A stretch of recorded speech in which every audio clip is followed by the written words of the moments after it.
தேசிய தேர்வு முகமை தொடங்கப்பட்டதிலிருந்து நீட், நெட், கியூட் உள்ளிட்ட 12 தேர்வுகளை சிதைத்துள்ளதாக திமுக எம்பி வில்சன் குற்றம் சாட்டியுள்ளார்.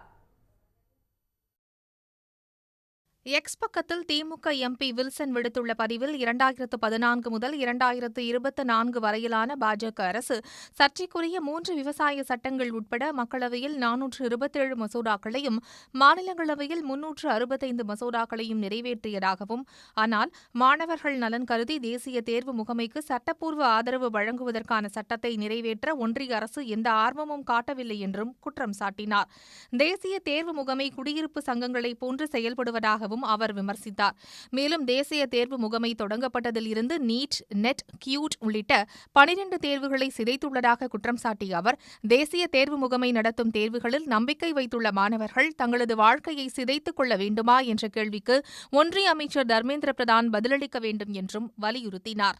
உடனுக்குடன் செய்திகளை தெரிந்து கொள்ள சன் நியூஸ் பெல் ஐகானை கிளிக் பண்ணுங்க.